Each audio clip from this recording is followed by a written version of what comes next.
and I think we've made a lot of improvements, so we'll see how it goes. So what I'm trying to do right now is clear a tier 112 pit solo, which I think would put me in the top 20 Diablo Druid players, for now at least. So, I'm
going to have to reposition the iPad. I cannot look at the iPad and the game. I'm using Streamlabs right now. So you can use OBS or Streamlabs.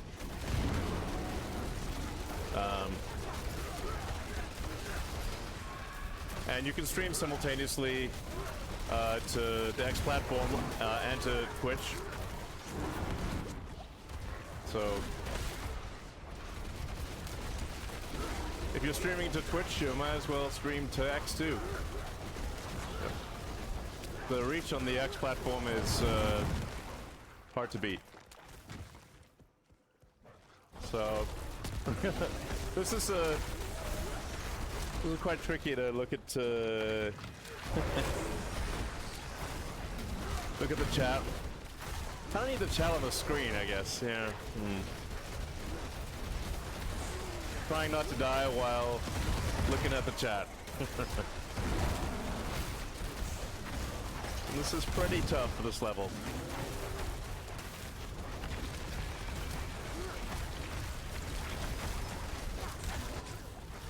But yeah, you can use OBS or Streamlabs or whatever you like. Streamlabs is a little easier to set up, but it'll work with pretty much any streaming software. And this is all on Starlink, so this is a good test for Starlink as well. So this is all coming in over satellite.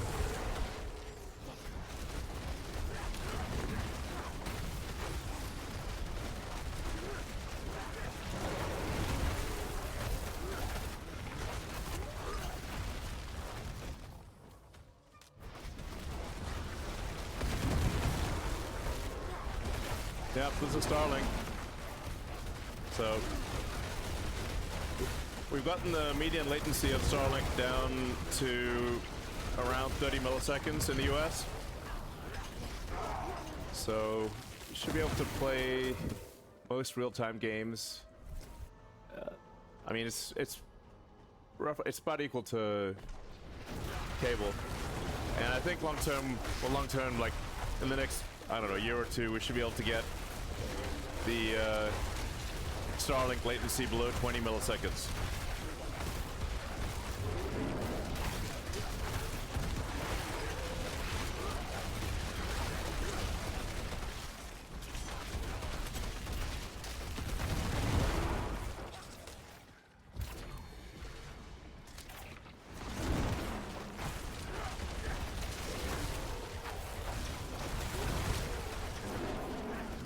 Okay.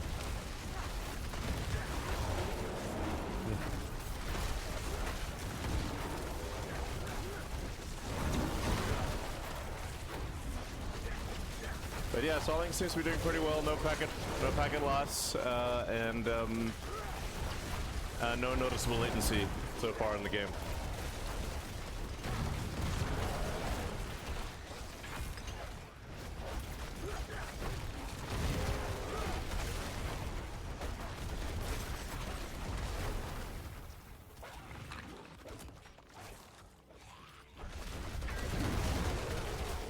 So weirdly, I find like killing demons in a dungeon to be relaxing. It's forces you to concentrate, and I don't know. It's kind of get into a groove, even though it's kind of weird, really, relaxing by killing demons in a dungeon. And what are these demons doing here anyway? Just waiting around.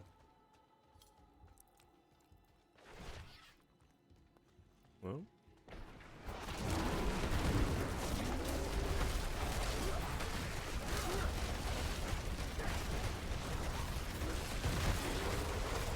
So the way this works is you got to kill enough demons to summon the final boss. And you see the timer on the right there. If you take too long to kill him, you will not be able to summon the boss and kill the boss.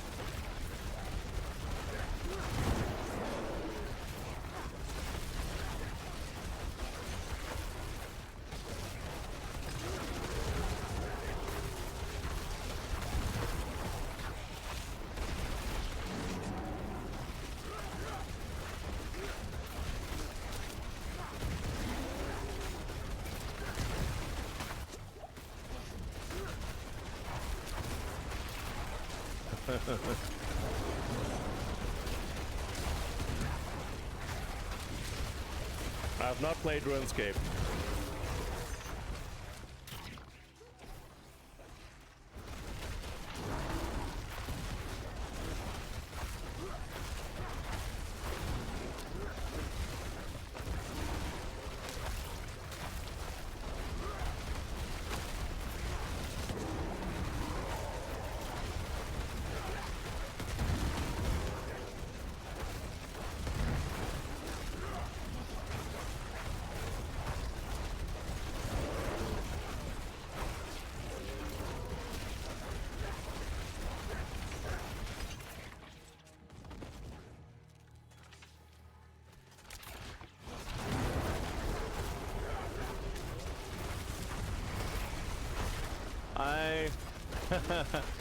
I played Counter-Strike a long time ago.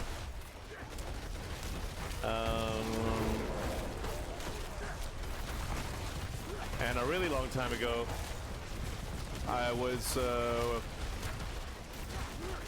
one of the world's best players of Quake. That's an eon ago. And I think it was like the first esports tournament in the US, or they claimed it was. And we came second in that tournament. I think it was in like 96 or 97. So I do like first-person shooters too.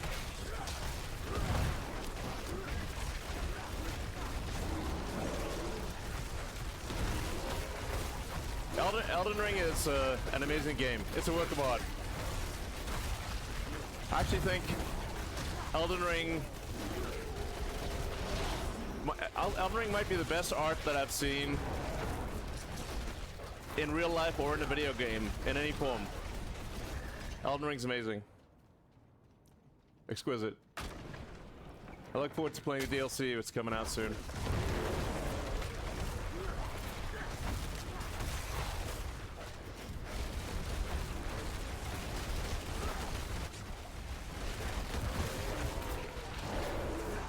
I had a hot dog for lunch. And I took my kids to see the Monster Jam monster truck at the Austin Arena. That's where I was earlier today. Just my kids love monster truck next level.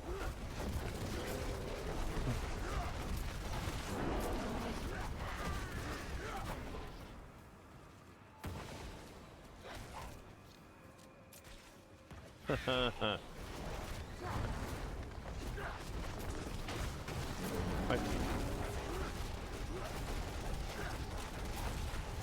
my favorite games, oh man, I played so many video games. Elden Ring would be way up there.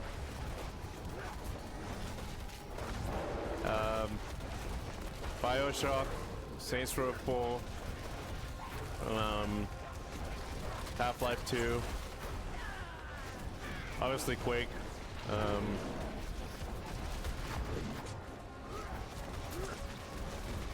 Dead Space is I think quite a good game. Like Dead Space and Dead Space 2. The Dead Space remake was really good. Halo Infinite was good too. Enjoyed playing that.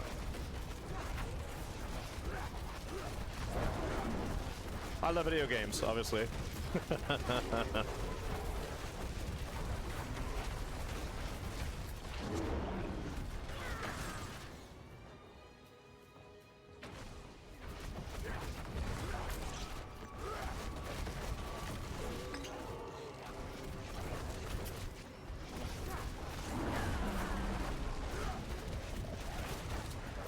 Watch those red things in the ground. Will kill me.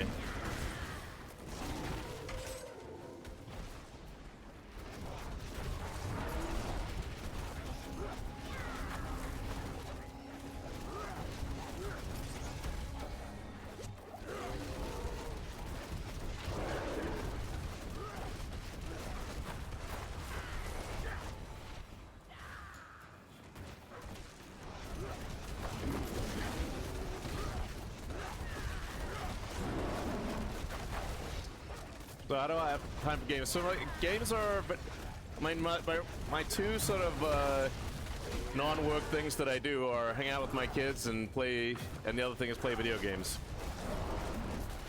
And then when the kids get to the right age, you can play video games with your kids, which is awesome.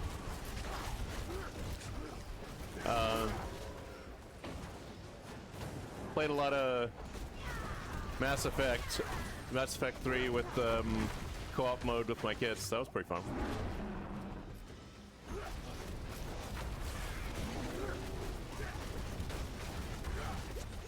Nice.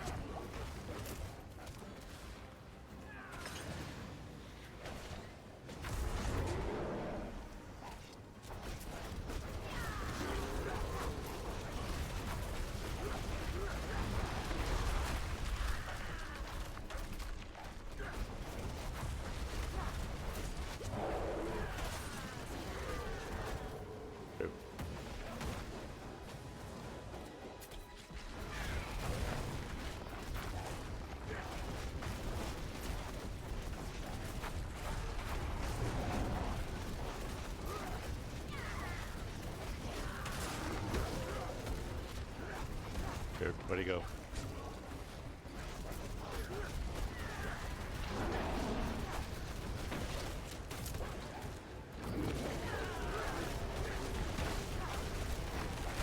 Oh! Blasted. I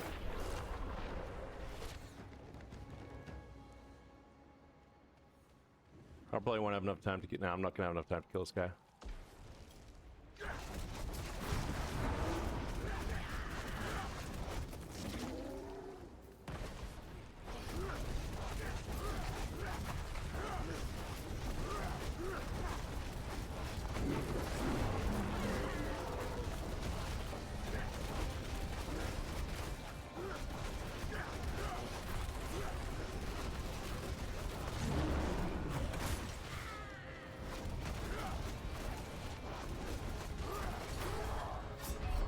Yeah.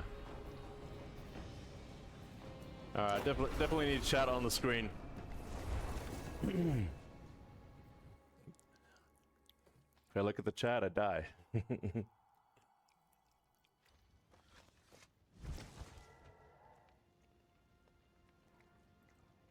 Yeah, pretty excited about the Starship launch 4. That was great.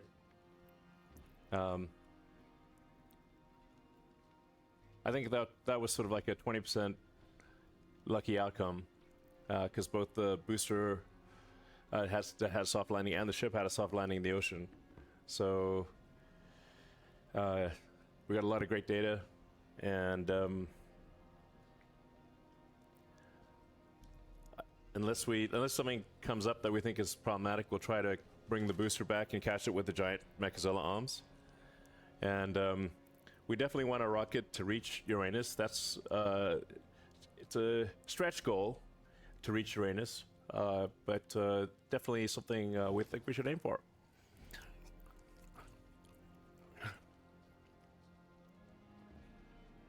Yeah, the catch. The tower is actually taller than Mechazilla from the movie. So, giant Mechazilla arms will catch this, aspirationally, catch this gigantic rocket. It's going to boost back. I mean, like, excitement is guaranteed. Success, not necessarily, but it won't be boring. So, that's going to be an epic sight. Giant robot arms catch giant rocket. Starship is the largest flying object of any kind. It's 5,000 tons. At liftoff. Body diameter is 9 meters, or roughly 30 feet. And it's going to get taller with newer versions. So it's an insanely gigantic thing.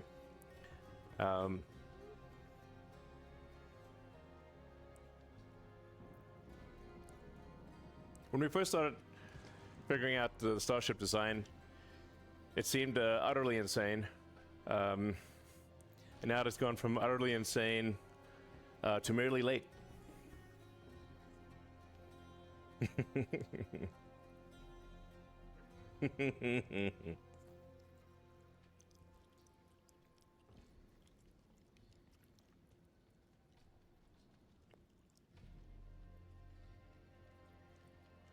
Next launch, hopefully. Next launch, Starship launch is probably in about a month. We have to take. We're going to replace the whole heat shield on the ship. So the new heat shield tile is about twice as strong as the ones that were on the last flight. So and we want to put an ablative secondary structure, like basically ablative protection behind the tiles, so that if a tile cracks or comes loose, it doesn't cook the rocket.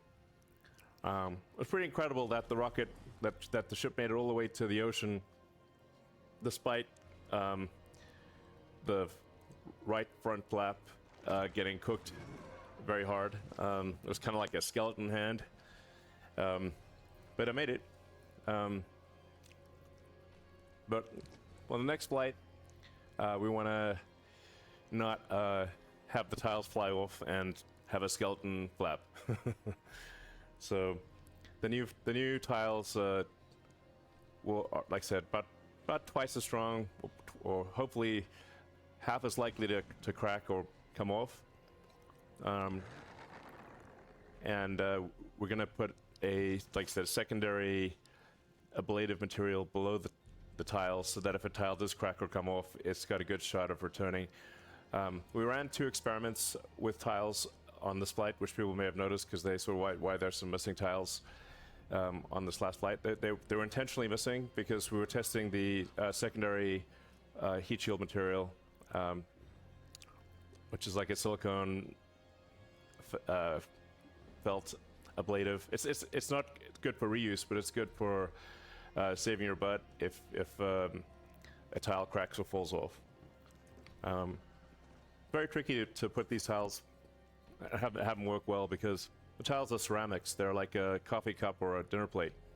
So you got a whole bunch of dinner plates stuck on the side of a rocket that is shaking like hell. And it's shrinking cryogenically with the propellant, and then expanding under pressure, and then you've got the tiles expanding when they get hot. So there's a lot of expansion and contraction happening while trying to keep all these brittle tiles from cracking or falling off. It's a tricky problem. No one has ever actually succeeded in making a reusable orbital heat shield.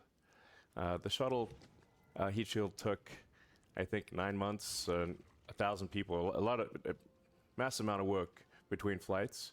So I wouldn't characterize that as reusable in a meaningful way.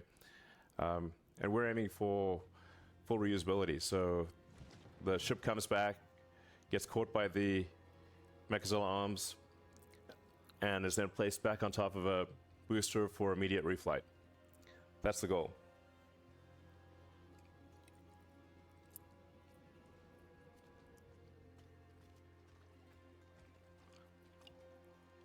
I don't know why the plasma was purple.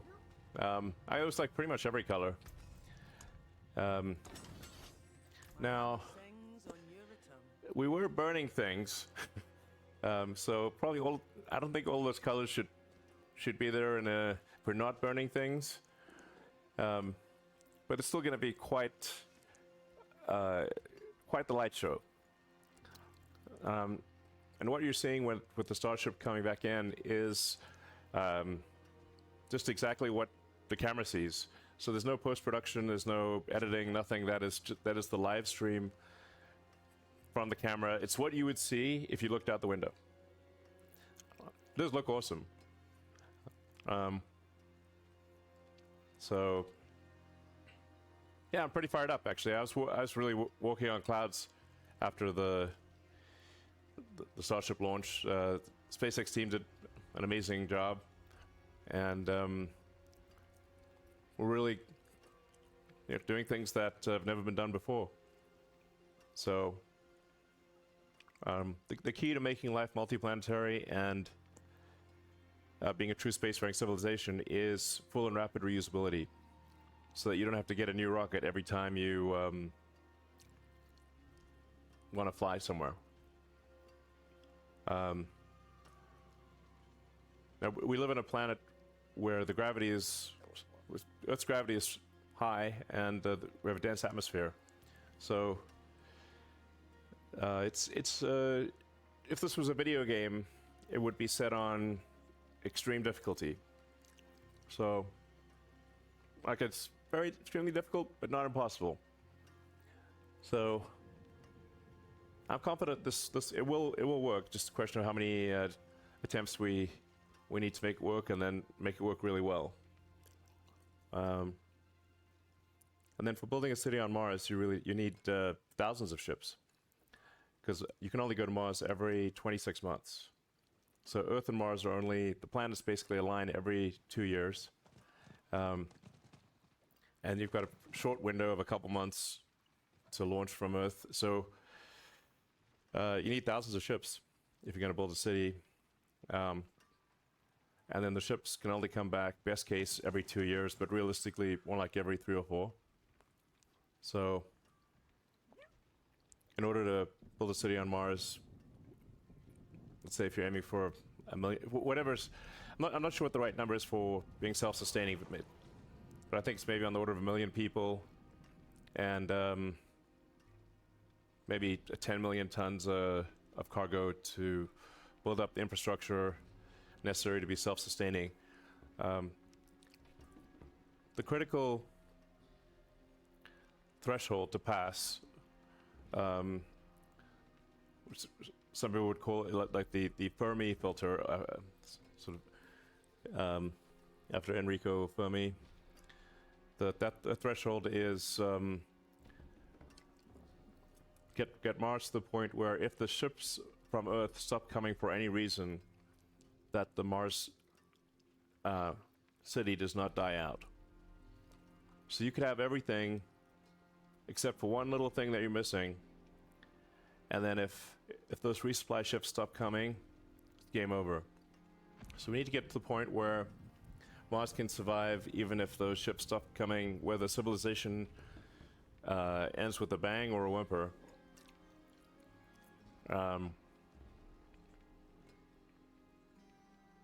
That's the purpose of SpaceX.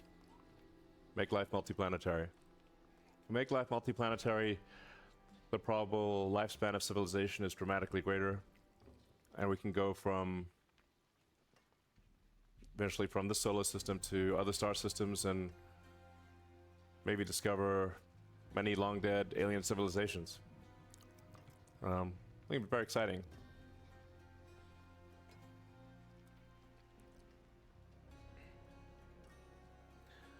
How long till we get the first city on Mars? So we're trying to speed run Mars. Speed run making Mars self-sustaining. That's the goal. So can we make Mars self-sustaining while civilization has a high enough tech level to keep sending ships to Mars?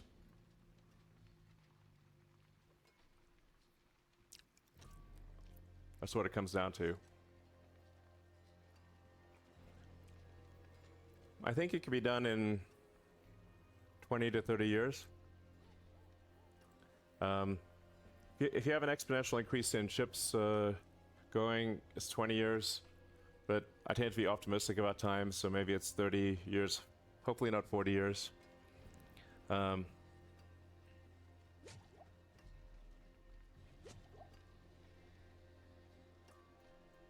Yeah.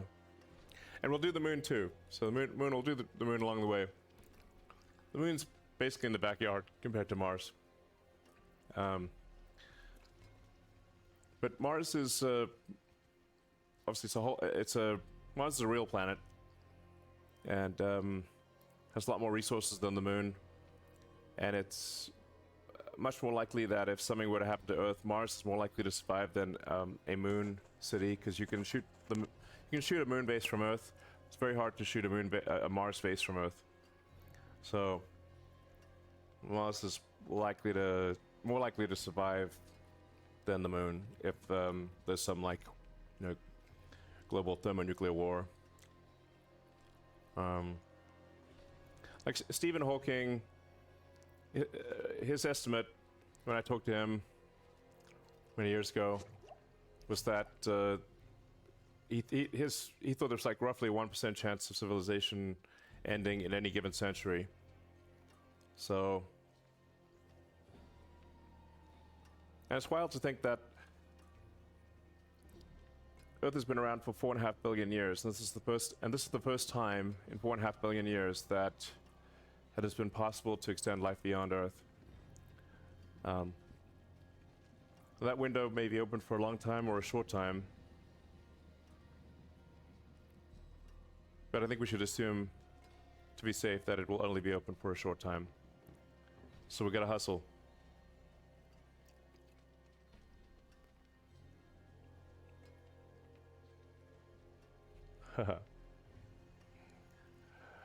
What do I think of 3D printing? So SpaceX, I think, has the most advanced 3D metal printing capabilities in the world. If there's someone more advanced, we just don't know who they are, but I'm pretty confident we've got the most advanced 3D metal printing. Many of the Raptor engine parts are 3D metal printed. Now, I don't recommend trying to print the whole rocket. That's you'd need a ridiculously gigantic printer for that. And metal printing consists of millions of metal dust and millions of laser welds. So I don't think it makes sense to try to print the primary structure. And even for the Raptor rocket parts, 3D metal printing is slow and expensive compared to casting or machining. So it's debatable, actually. We actually want to print fewer things, not more things. If you have a part that has complex geometry with a lot of internal flow circuits, that's something that's very difficult to cast, like a turbo pump housing. That's where printing is potentially the winner, but generally I try to print the least amount of stuff possible. So yeah, for anyone that's just joining, This is a test of X streaming and a test of Starlink. So this connection is over Starlink. So these are photons flying through space, then back to the ground, and then to you. Add avoid highways option to test the navigation. All right, sure.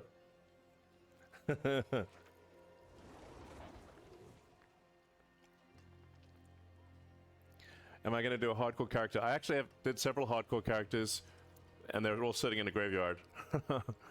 So, I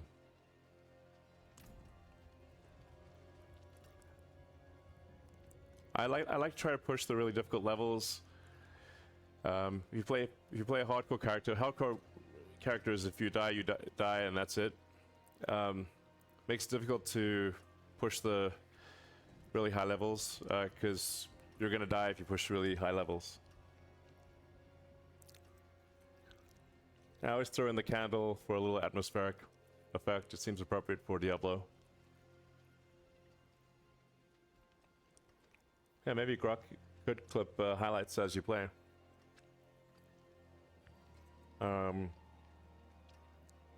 Yeah, I'll stream Elden Ring when that comes out. Amazing game.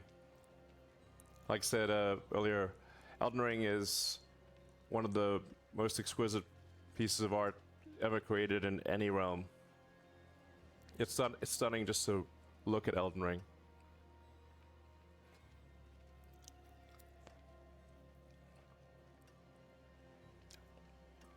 And boring machines, yeah, we'll have boring machines on the moon and Mars. I mean, anything that can be underground, you want it to be underground, because shielded from radiation, it's insulated from temperature changes. So there's going to be probably a lot of hobbit holes on Mars and the moon.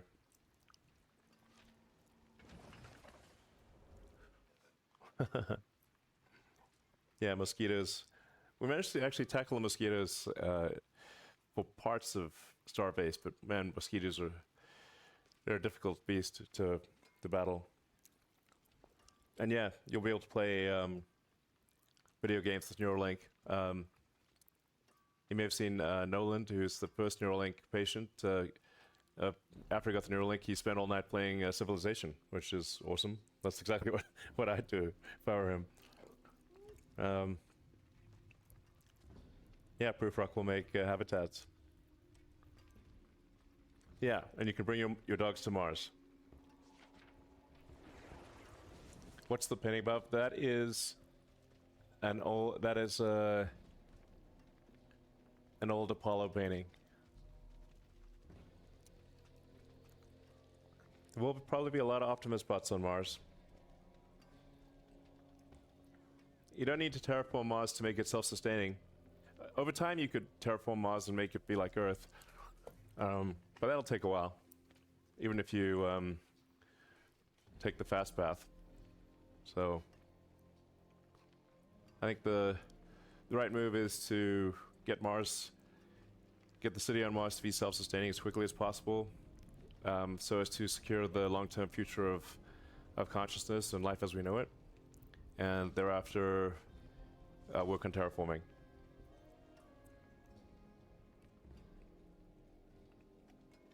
First SpaceX flight to Mars. I think within 3 years, I think we'll launch the first Starship to Mars in less than 3 years, and things will really go exponential from there. So, send a few ships on the first Mars rendezvous, which is Earth and Mars align every 2 years. So send a few ships first time, maybe 3. Confirm that they can land well, and then crank it up from there.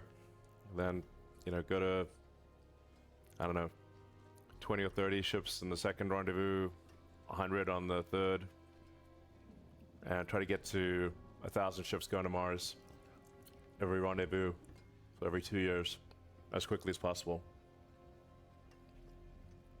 I've not played the Terraforming Mars board game, but it sounds like something that would appeal to me. And yeah, you can terraform Mars while people are there. Terraforming Mars mostly consists of warming it up, which you can do with solar reflectors in orbit, or just a lot of thermonuclear explosions.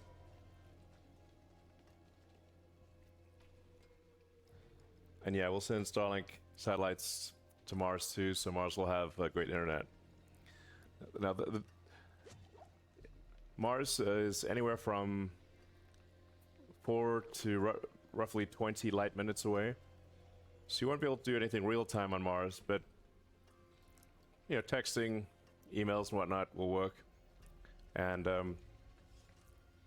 you could synchronize the internet with the internet on Mars. It'll just be with a 4 to 20 minute delay.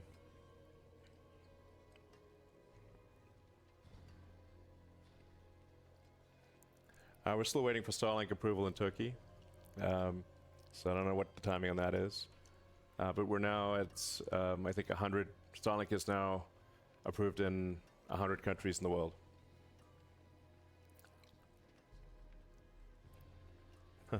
Fish license. We do need a fish license. That's a great Monty Python sketch. And you could terraform Mars. Depends on how adventurous you want to be for terraforming Mars. If you really want to go super fast, I don't know, maybe you could do it in less than 100 years.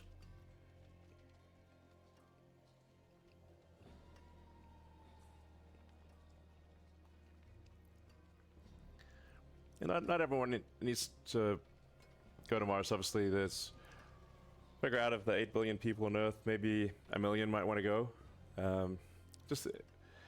So it's not going to be a luxury destination, not for a very long time. So, you know, the sales pitch for Mars would be kind of like the apocryphal Shackleton ad, which is it's dangerous, cramped, uncomfortable, a tough life, some chance you'll die. Who's in? So, yeah, Mars will be tough sledding for a while. But like I said, important for ensuring long-term survival of consciousness.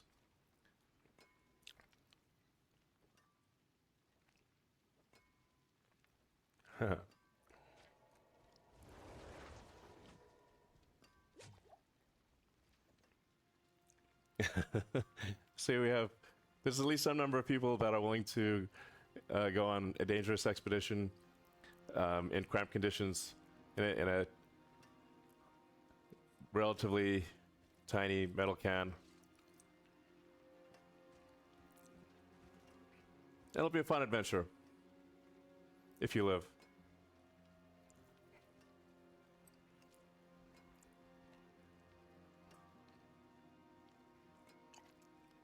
Yeah, I've been asked a number of times, do I want to die on Mars? I'm like, well, I do want, you know, I'm gonna die somewhere.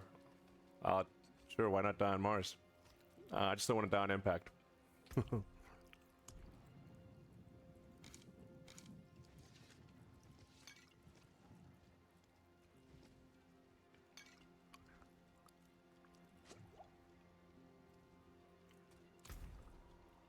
I'll give 112 another try.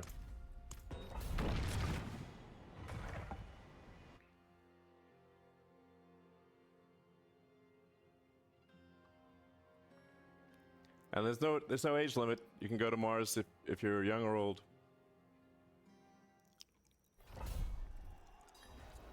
And I am an optimist. that description of going to Mars, that was the optimistic version.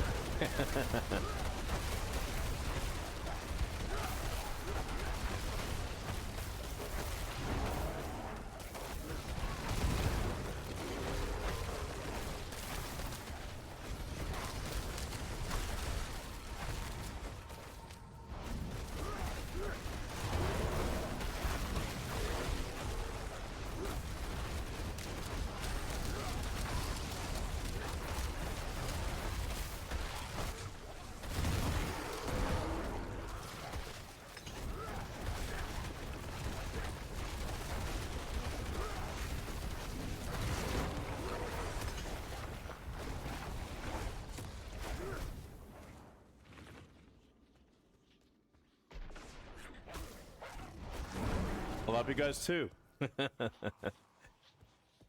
So, we do live in the most interesting of times.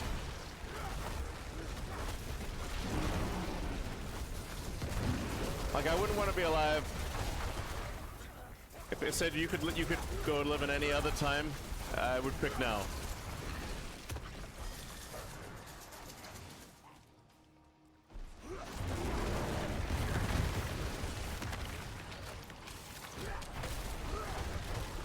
Oh, yeah, Grok's coming to Tesla. So you'll be able to access Grok through your Tesla. And you'll just be able to ask it to do whatever you want. You could ask your car to go pick up a friend or anything. If you can think of it, the car will be able to do it.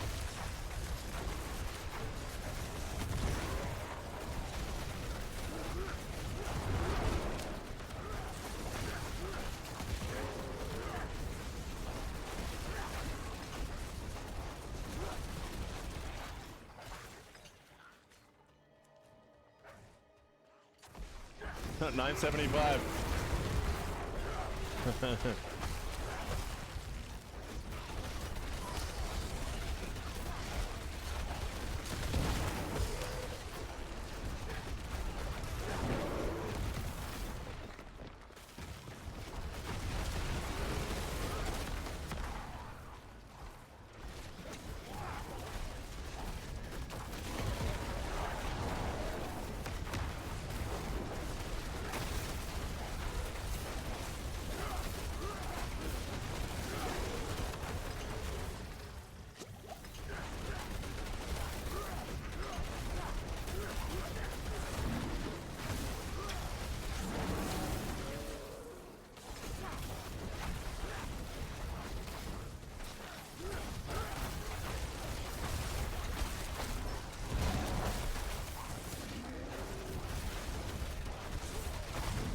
This room does have a window, but the curtains are closed.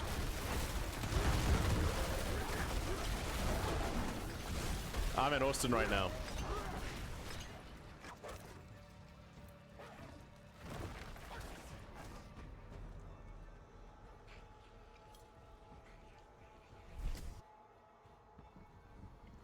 Yeah, you'll be able to ask your Tesla to go pick up groceries. Pretty much anything.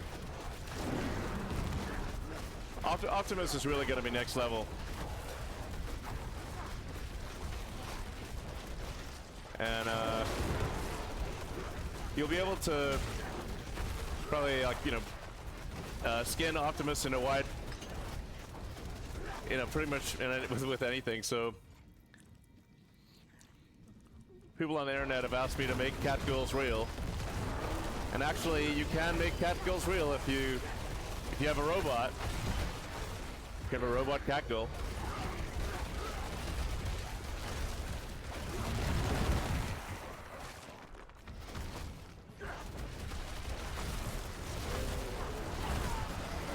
Yeah, Optimus will be able to pick up the kids from school, and Optimus will be able to be school if you want.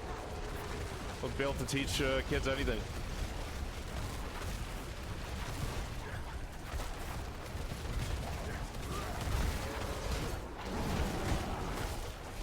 Yeah, and it'll support any language too.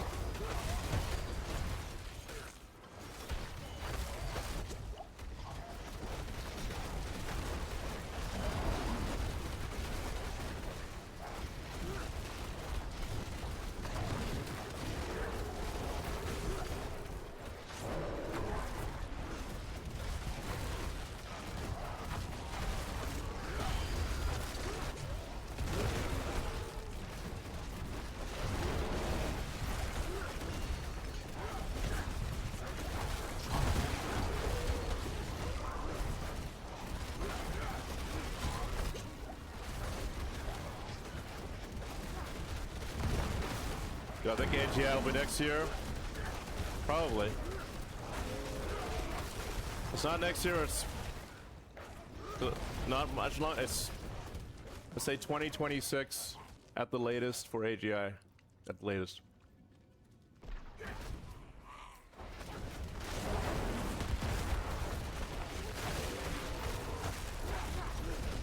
I hope it's nice to us.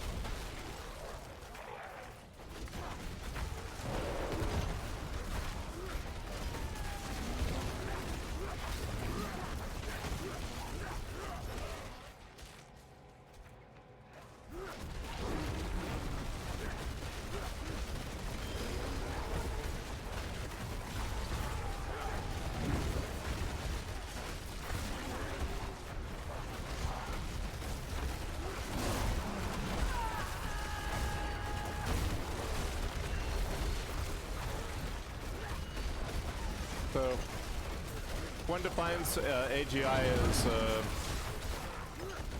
smarter than any human. I think we're less than 24 months away from that.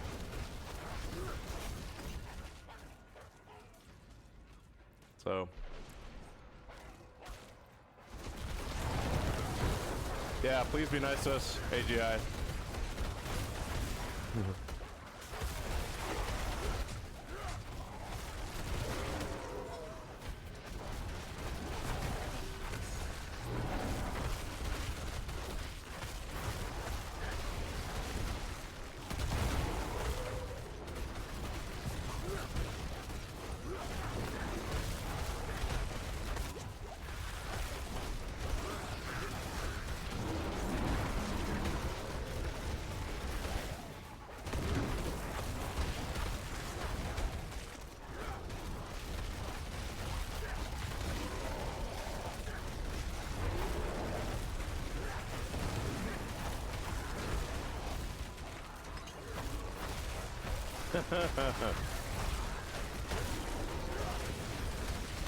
Oh.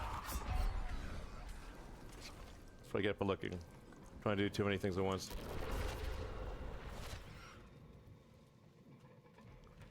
Tesla robot puppy.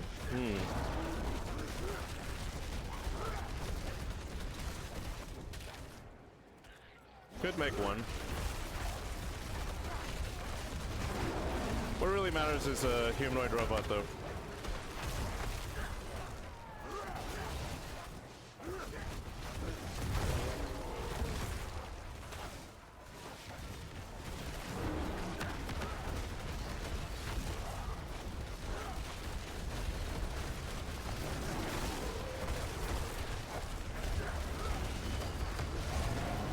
Humanoid robots will usher in a level of abundance that is hard to imagine. There will be no shortage of goods and services. And probably the best sci-fi book that imagines the future is books, other culture books by Ian Banks. I'd recommend reading the culture books.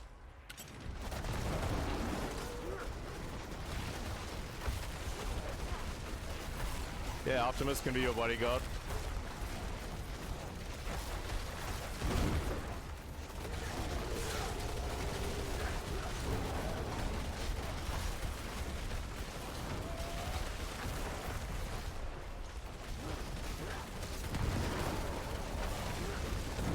Yeah, people will have Optimus in their home.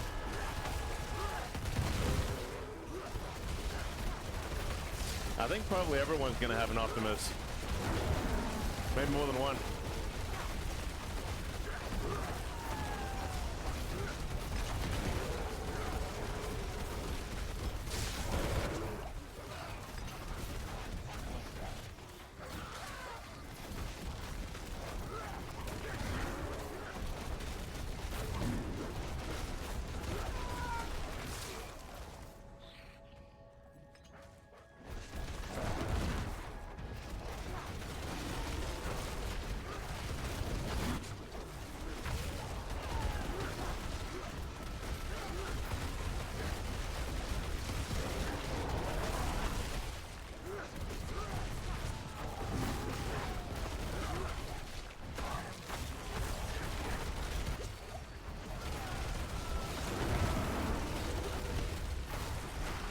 price to Optimus.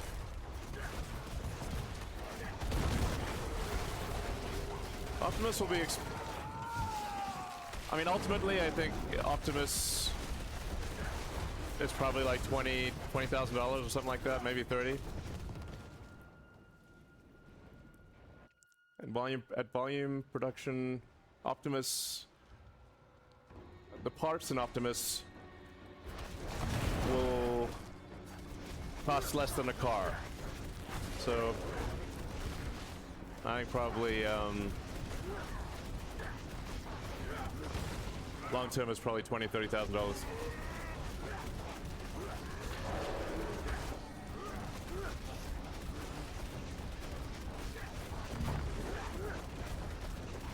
I think future wars between major powers will be drone wars.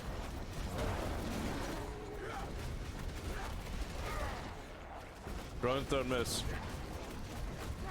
I don't think you want to have people fighting drones, that's for sure.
Ah!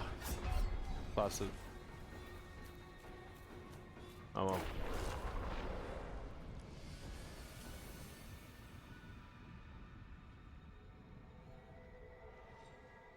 I mean, long term, I think there'll be more.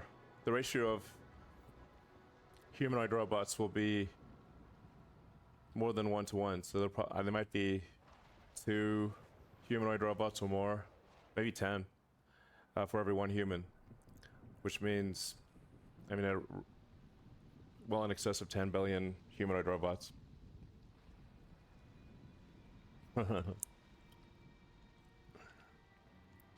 So this is a pretty tough level. So the way that Diablo 4 works is there's, you know, you go up to like level 100, you complete the quest, then after all the quest line stuff, there are nightmare dungeons. The nightmare dungeons go up to 100, and then after the nightmare 100 dungeons, you really have the what's called the pit, which I'm in the pit right now. And the pit goes up to tier 200. I've cleared everything up to tier 112, so I'm trying to clear a 112 pit with my druid character. And this season, druid is the weakest character. So the highest level pit clear that I'm aware of is, as a solo, is 140, tier 140. I think that's Makuna did that, and he's a sorcerer. And I think the highest druid clear is 121.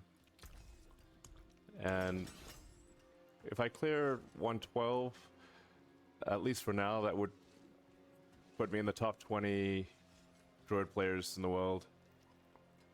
And not bad for an old guy.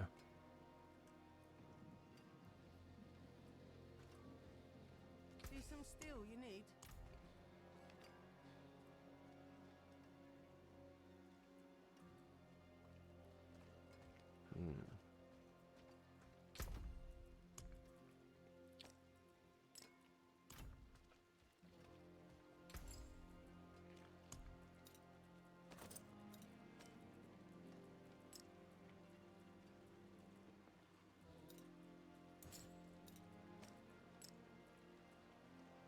Add a bit more willpower.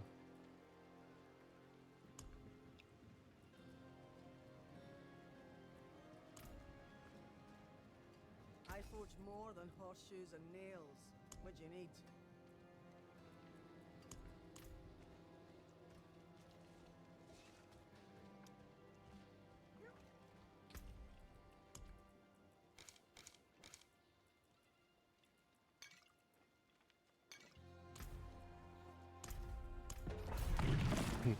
Back into the pit. Optimus will probably be able to run the pit. I think this is a Samsung monitor. It's cool. It's kind of like it's curved in the middle and flat on the sides, and it's kind of like VR really. Very immersive monitor.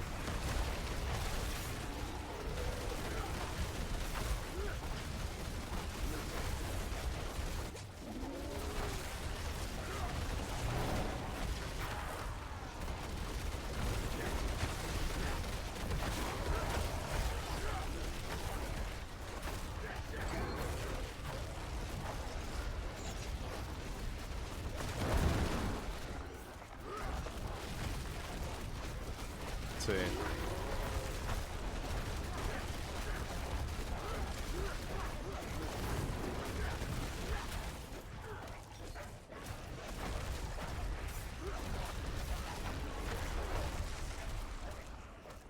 Oops, shoot.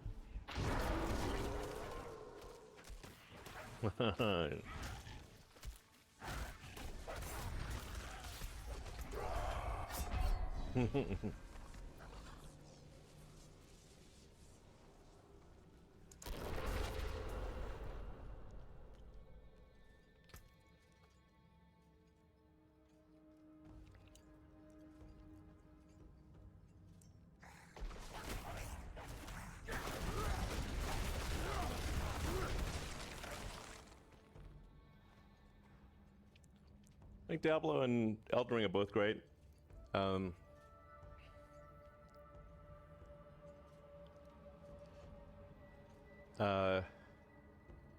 Ring's an amazing single-player game, or like adventure. Diablo is just good to kind of like, I don't know. You can dial up the difficulty to where it's hard enough that if you don't pay close attention, you die, like I just died.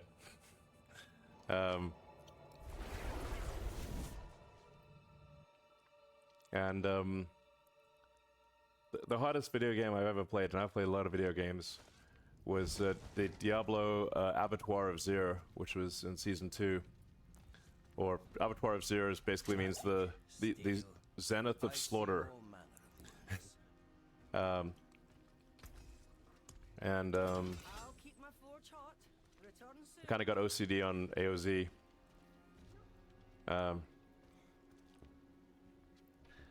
At one point, as part of a full-person team, I had the world record clear for Tier 25 Abattoir of Zir.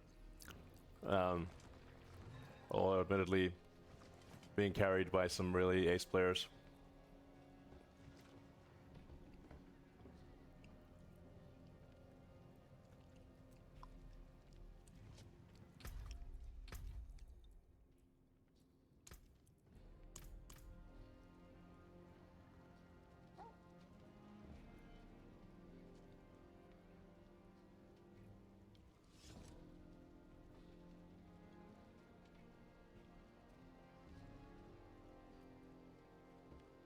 Yeah, I played a lot of Quake back in the day.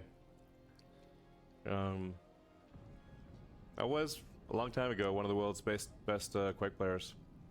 I mentioned earlier, there was the first paid esports tournament in the US. I think it was in like, well, at least I was told it was, in 96 or 97.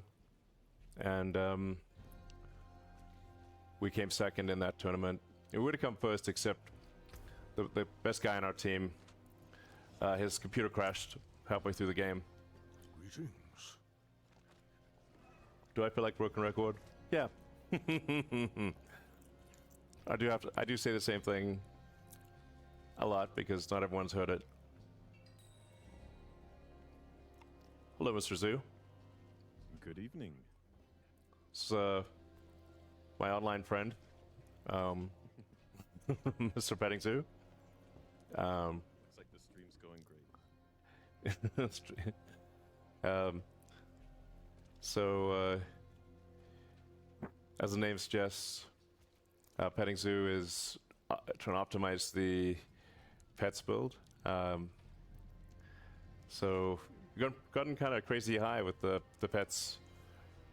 Well, you cleared like 110 or something like that? Yep, I've done 110 without holy bolts, and haven't really been pushing much, but I had 4 minutes left on the clock, so there's room to expand. Cool. I was able to clear 111, and I'm just being bashing my head against 112. Oh, that old familiar feeling. Yeah. 111 is great. 111, yeah. Not bad for a, old guy. Let alone a druid. Yeah, exactly. Old druid. Let's see. You want to try? 112? Sure. All right. Let's see.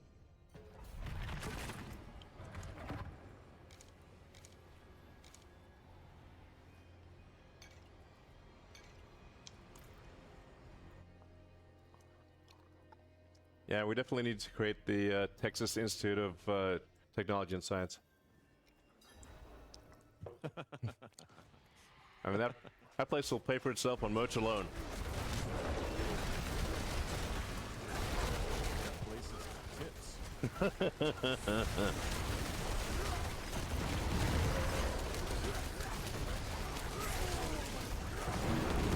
Well, I think it'll be a fun place to learn.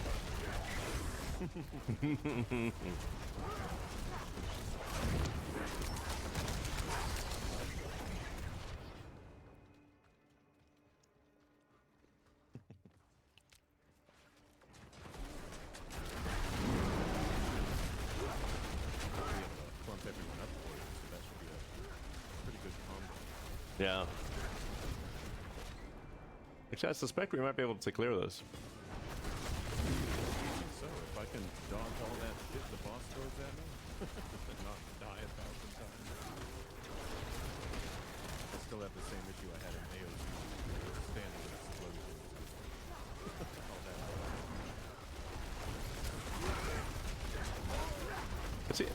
It seems like the probability of clearing the pit is massively dependent on what boss you get at the end. It really is.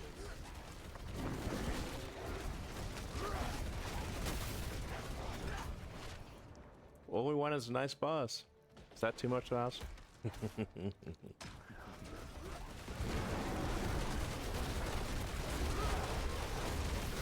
hoping they would adjust their health. It sounds like maybe just their movesets are different, so they're still gigantic sponges. Yeah. I mean, it does feel like I'm shooting with a pea shooter or something. It's like I'm trying to kill a boss, this giant boss with a spitballs. Oh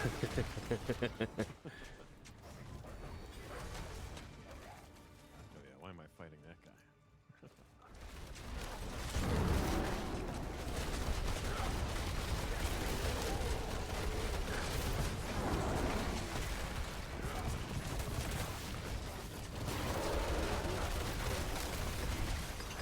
Wow. Might be able to go slightly more glass cannon than wearing some tanky stuff, but with all of your crowd control. Fairly safe. Crowd control. It's a real crowd pleaser.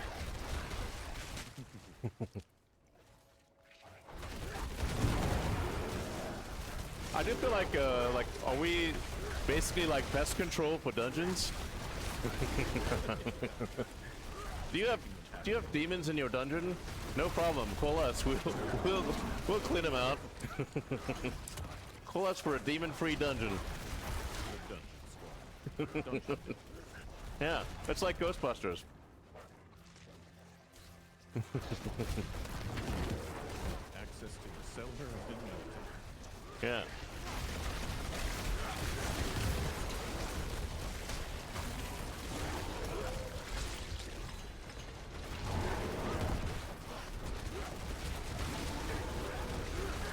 Well, this is sure way easier with a friend.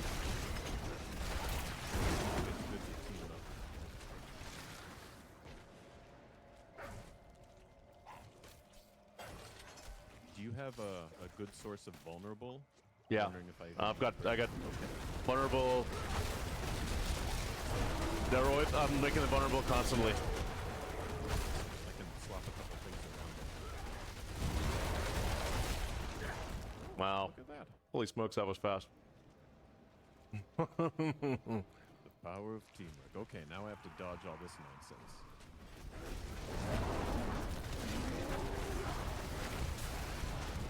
Yep.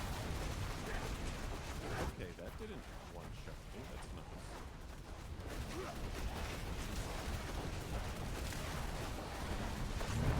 nice. I'm doing over 100 million damage with each one of my spitballs.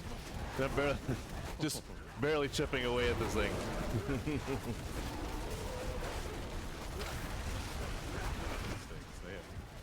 They have more health than the entire dungeon combined. Yeah. Not literally.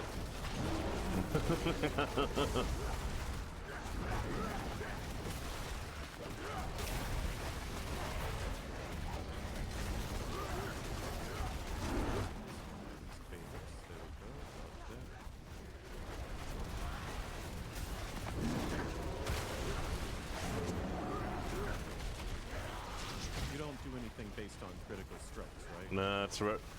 Crit does nothing. As far as I can tell. Just that. Okay, so I can not bring that aspect of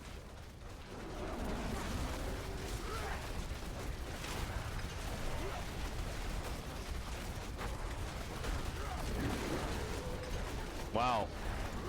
What's cool with this is I can be a semi-support while still contributing to damage. Some of your attacks must be look like they're taking some pretty big chunks out of the boss. That's holy bolts. So when the boss calls all those little adds, Okay. I group them up on top of her and then blow them up with holy bolts. Got it. That's probably why it wasn't allowing me to do the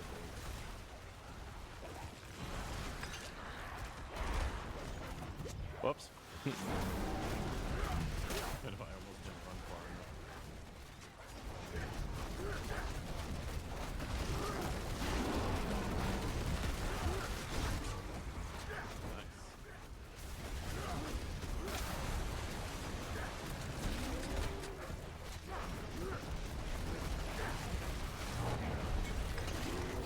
All right. Nice. Good stuff. Wow. So much easier with. Power of team. Yeah.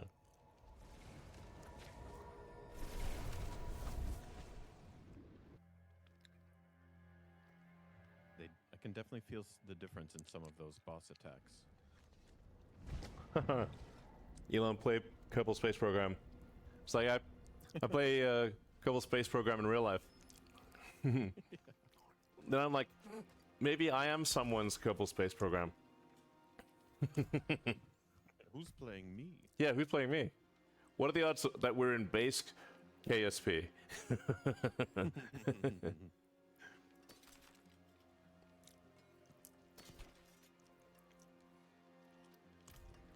See some steel you need?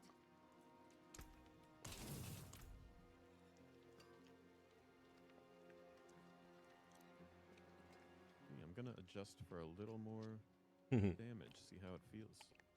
I have played. I'm just responding to some chat stuff, by the way. I have played KSP. It's quite. If you turn on like the realistic mode, it is quite. It does have accurate physics.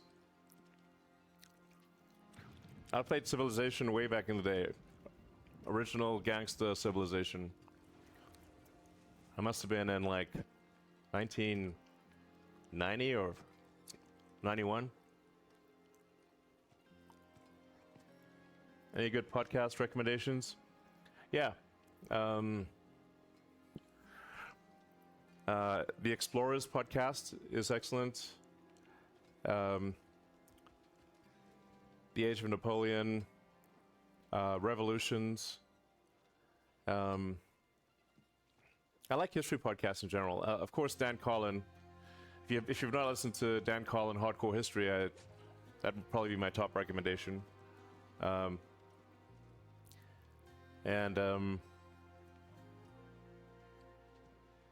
I've listened to so many history podcasts. It's insane. Mr. Zoo, have you listened to any good podcasts lately?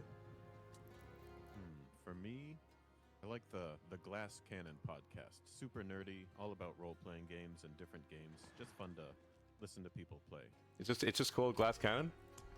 Yep, the Glass Cannon podcast. Okay. That's been my favorite one. Fun group of people.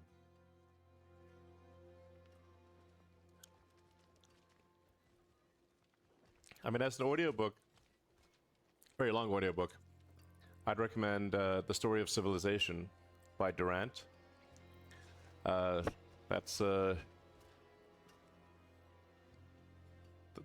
keep you occupied for a long time. The Story of Civilization.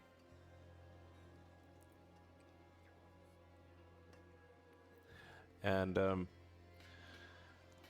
something that's really good as an audiobook is the Penguin edition of the Iliad. So the Iliad was meant to be a spoken poem, so obviously lends itself very well to being an audiobook. And Penguin did a great job of speaking the Iliad. It's quite engaging.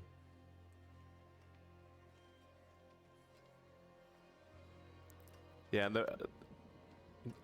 another great book is The Parasitic Mind by Godsaad. His last name is S-A-A-D. Parasitic Mind is great. So the book on happiness as well, which is also quite good. I'm a big fan of Godsaad. And I just generally love history. Any kind of narrative history it's just a story, really. And it's a story about reality, or at least someone's perception of reality.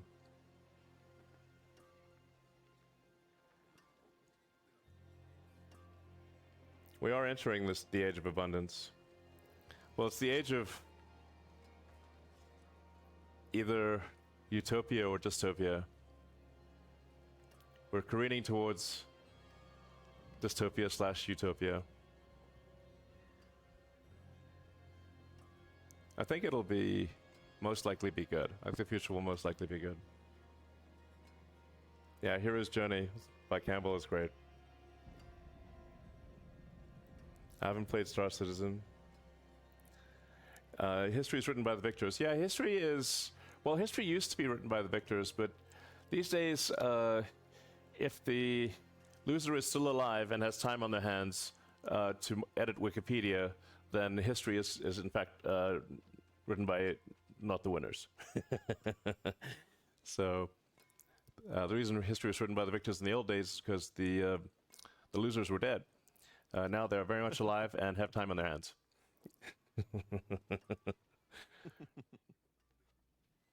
Let's make the future good. Absolutely. Best way to predict the future is to make it. I've seen part of the trailer for the Elden Ring DLC. I'm looking forward to playing that.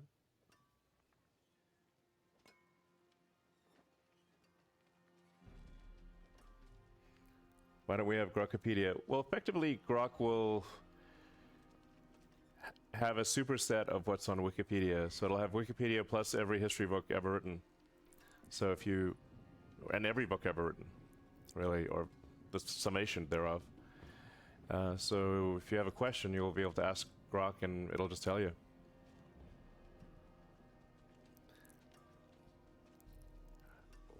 Latency right now. We'll find out.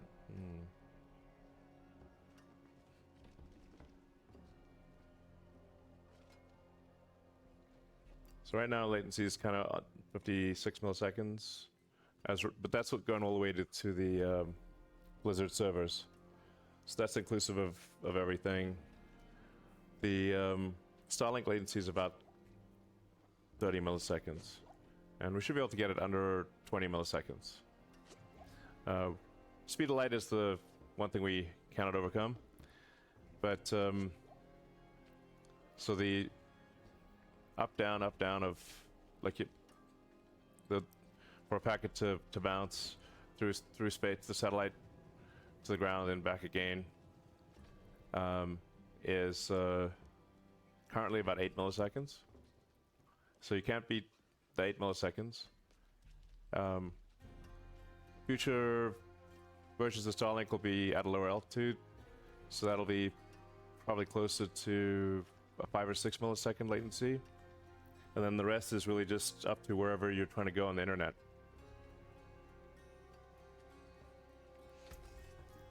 I'll keep my forge hot. Return soon. Can you request games? If those games include games that I like, then sure. Well,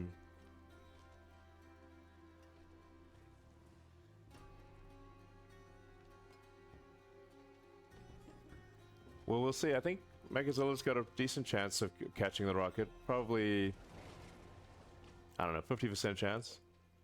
But the booster will come back. It'll have an impact point that's out to sea, so it'll have to steer itself towards the tower with the catch arms, and if anything is, if the booster detects that anything's wrong, it'll suicide itself into the ocean. If things are looking good, it'll steer over to the tower, and the arms should be able to grab it. And just like Falcon 9 landings, so it took quite a few attempts before it worked. I think it was like 14 attempts all in, depending on how you count it. And now it's, knock on wood, it's somewhat routine that the Falcon 9 booster lands.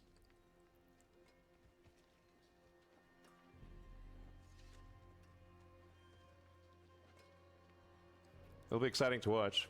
Excitement guaranteed.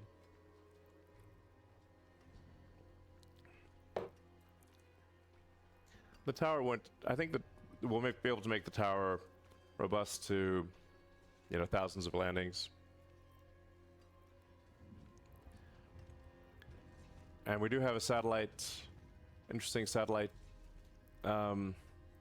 program with UC Berkeley and Seoul Perlmutter, where Seoul wants to take a ground telescope, a lens for a ground telescope, and put that in space, which would be, well, that ground lens wouldn't be competitive on Earth. In space, it would be epic. So it would be combining that lens with more advanced electronics. It probably is roughly 10. It would probably be roughly 10 times the resolution of Hubble.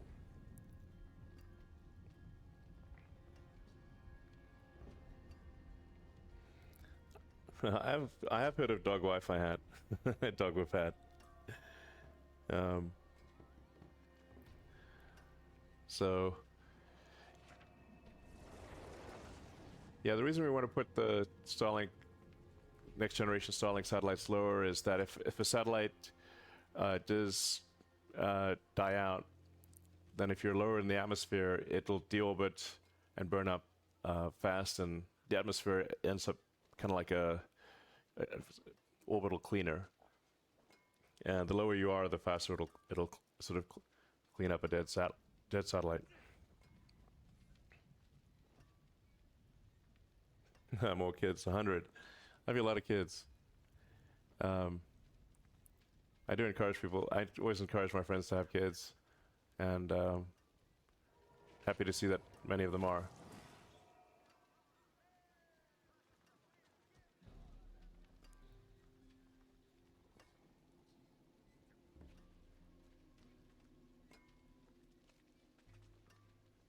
Yeah, Flight 5 is hopefully about a month away. Flight 5 of Starship hopefully a month away. Let's see. Petting Zoo, would you like to try 113? Sure.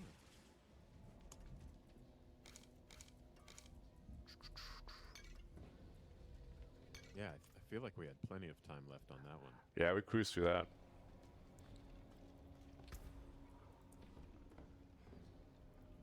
Should we get probably one? Okay, this is crazy. This is probably gonna fail. Well, I like it. That's how we push the pits. this is the pits.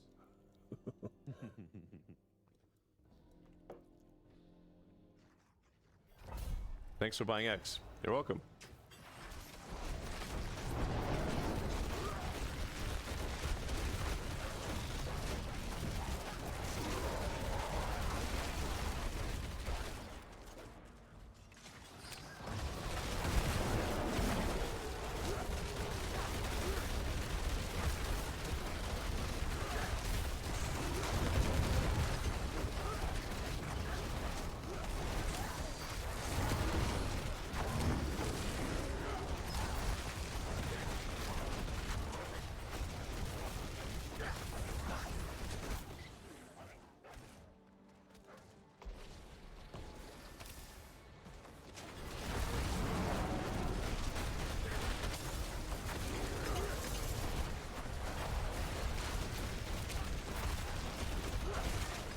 Wow, those holy bolts are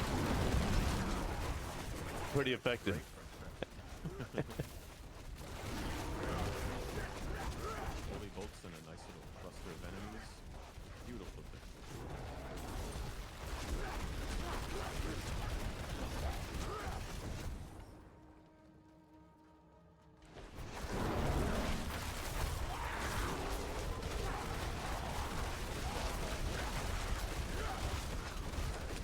Wow.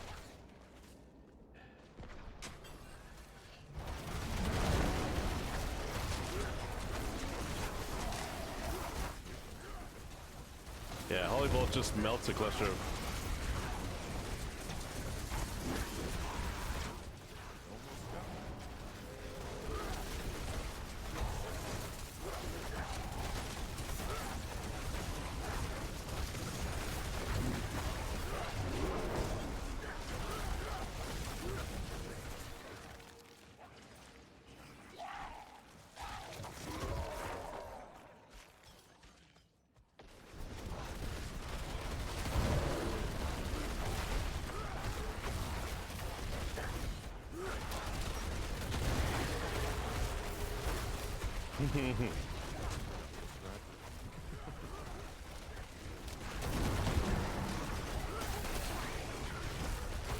If Pepe is censored? I don't know. Somebody's on the chat saying Pepe is censored or something. Oh, I know that Aging Death was testing things in my stream, and like you couldn't say boop, B-O-O-P. Feet pics was not allowed. But that's okay. Well, I mean, our general philosophy is that if something is legal, it should be allowed. And if people want to pass a law to make it illegal, they should pass a law to make it illegal. But otherwise, the laws of the people should be the rules of the platform.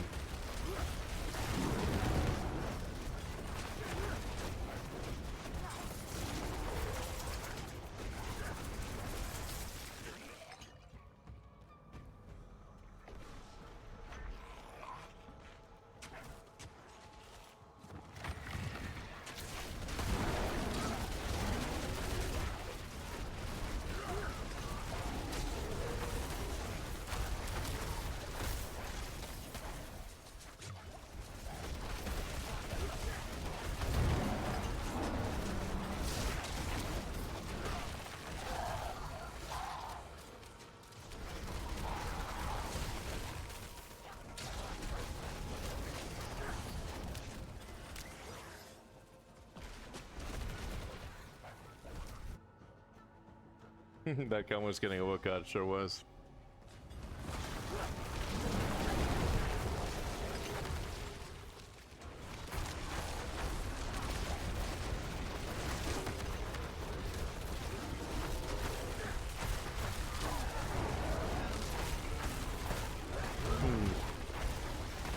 I'll check out this deboosting.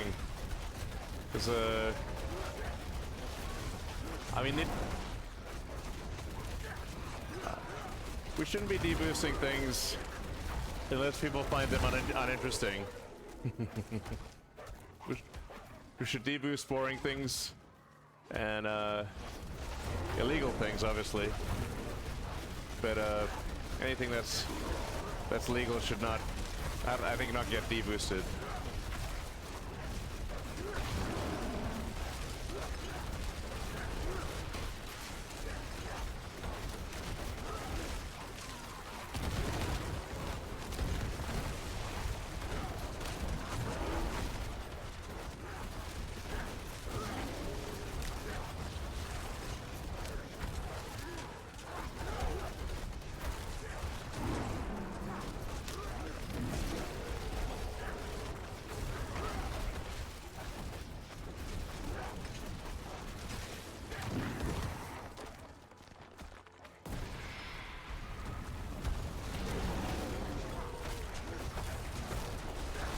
What is the best way to find new content on X?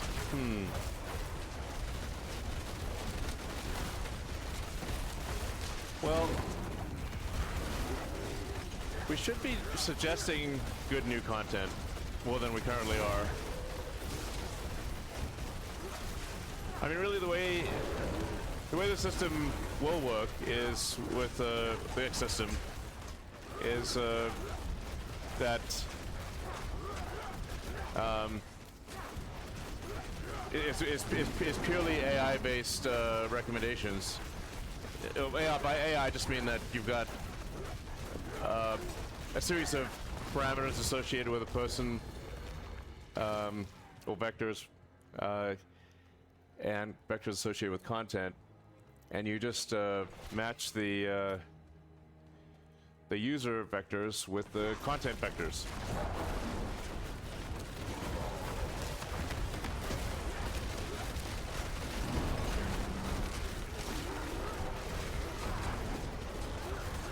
But it is, sometimes people don't know what they want, so, well, maybe they do know what they want, then, I do think we need to get way better at suggesting content.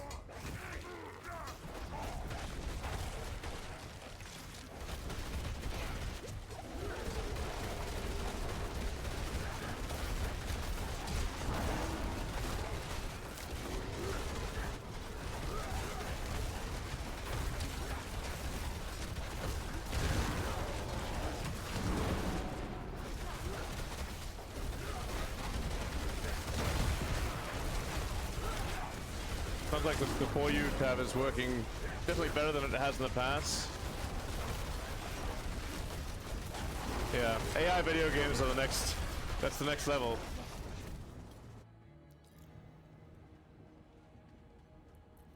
Really, AI art and AI everything.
These bosses have crazy hit points. It's kind of stupid. My little pea shooter.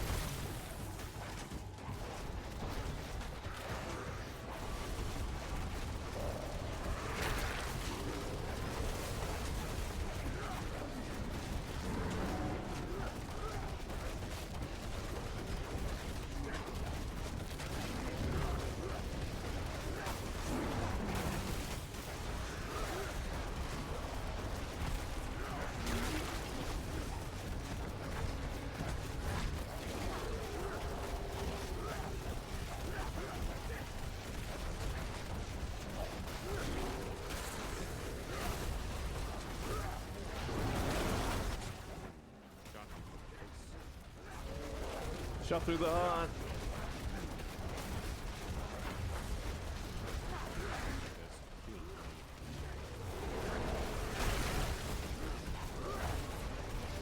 Do I need to res you or? Yep, I cannot. Okay.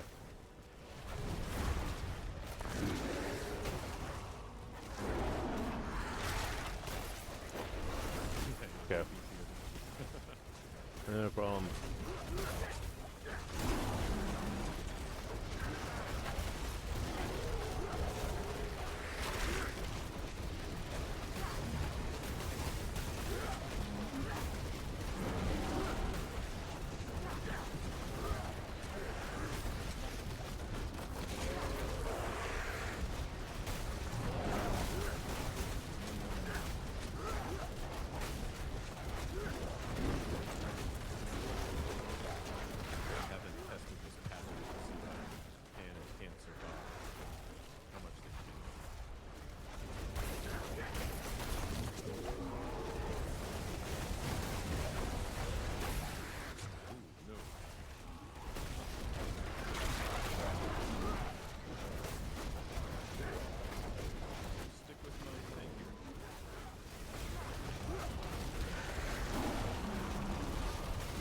Oops.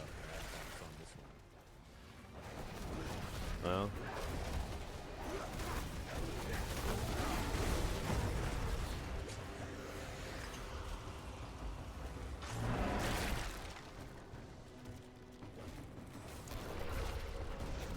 Thanks. You're welcome.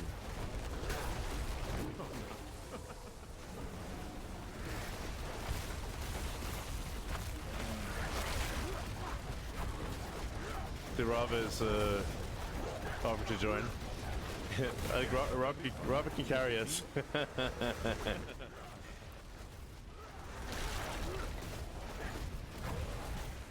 Well, Finally, the team up of the ages. well, I'm going for the hell of it, I suppose.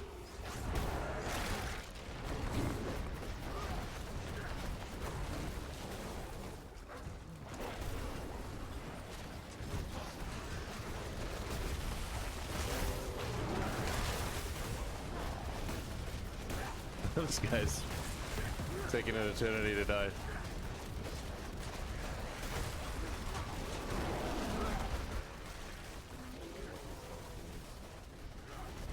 Something absurd.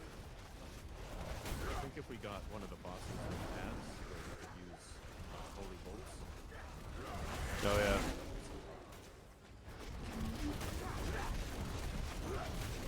Maybe, I don't know if all the bosses have the same amount of health. Well, just if the boss just has like 2 minions that can get poisoned. Oh yeah, for heightened malice. Yeah, exactly. Then we could have some heightened malice. Get a giant damage boost.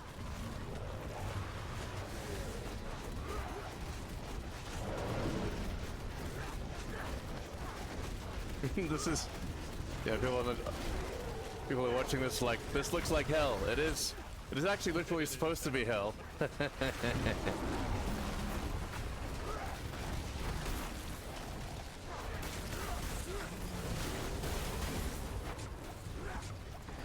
Hey Rob, I don't know if you can hear me, but yeah, sure, we can.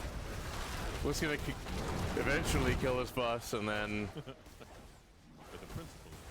yeah. My death stone affects